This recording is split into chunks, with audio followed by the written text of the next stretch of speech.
Let me tell you about what the most difficult time upon this ummah was.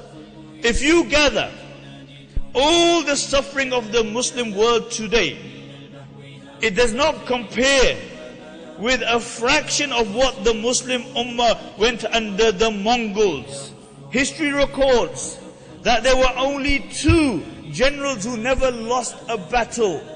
One was Genghis Khan and the other was Khalid bin Walid radiyallahu anhu, the sword of Allah.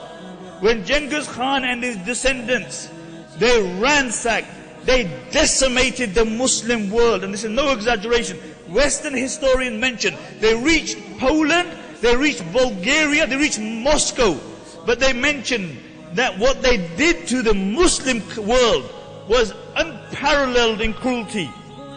When they took Bukhara, the narrations mention they gathered every single Muslim in the masjids and they butchered them.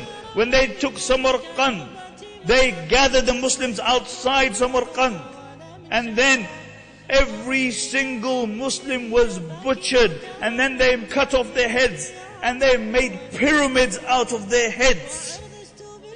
When they took Gurgan, Juwaini, the famous historian, mentions that there were 50,000 Mongol soldiers. Each one had been given 24 Muslims to execute. And then after that, they marched upon where? They marched upon the Muslim Caliphate, Baghdad. Baghdad was the most beautiful city in the Muslim world, if not the most beautiful city in the world. Musta'sim was the Caliph. And when Hulagu reached the outskirts of Baghdad, Musta'sim consulted his advisors, and they said the best thing is that you go and ask for terms. And Hulagu has made it clear, he said, if you are going to come out, don't come out by yourself. Bring your advisors with you, bring your ulama with you. So Musta'sim came out with 700 men, and Hulagu only allowed 18 to enter into the tent. And they took the rest.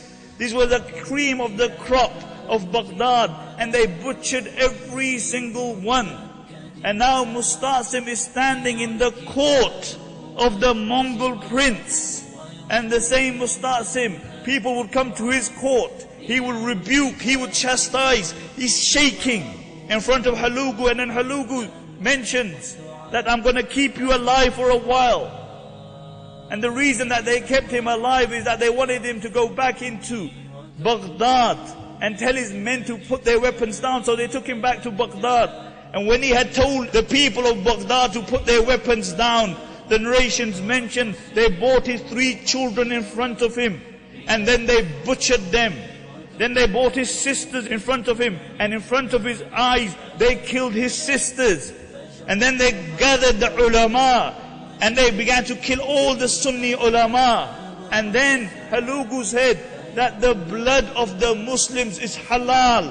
For the next 40 days, they unrelentingly butchered the Muslims for 40 days. In those days, you didn't have machine guns. They would make the Muslims line up, and they would pluck them like you pluck a chicken from a poultry farm. And then they would slaughter them.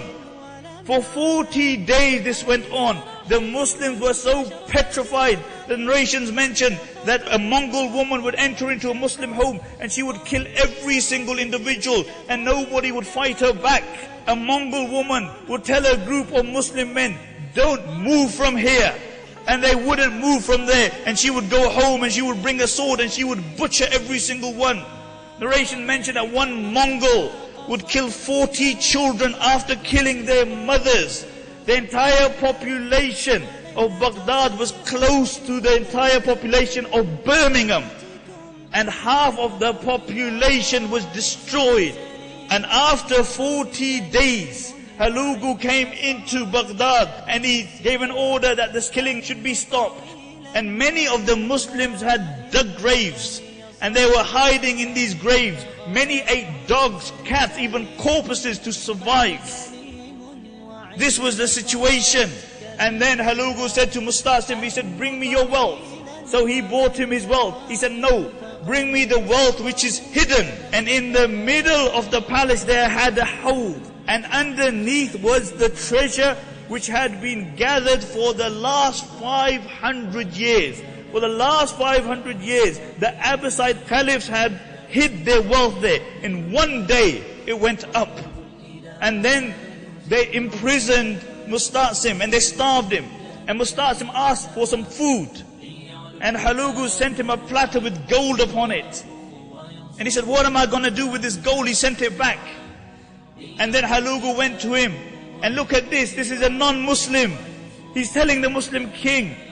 He said, if you can't eat it, then why did you hoard it for?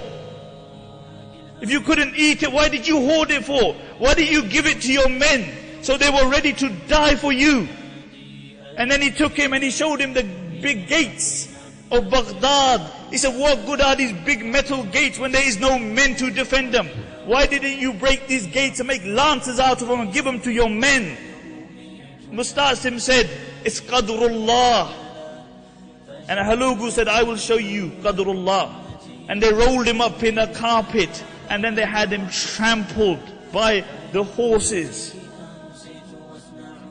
800,000 Muslims died. 800,000. The Darul Hikmah, the greatest Muslim library in the world, millions of books were ransacked, thrown into the Euphrates until the Euphrates went black with the ink. Black with the ink. And Hulagu found it so difficult to stay in Baghdad because the stench of the dead corpses that he moved out of Baghdad. This is what happened with the Muslims. But then, let's ask ourselves a question. How was it possible that in a period of 80 years, the same barbaric Mongols became Muslims? They became ambassadors. Because there were men and women who carried on the dawah, even in this state. Nothing perturbed them. People died for this dawah. The Sahaba died to promote and propagate this deen. The women in the time of the Mongols were at the forefront of dawah. ونحن ننام كأهل الرقيم وفي غفلة قد يحل البلاء وأرجو الإله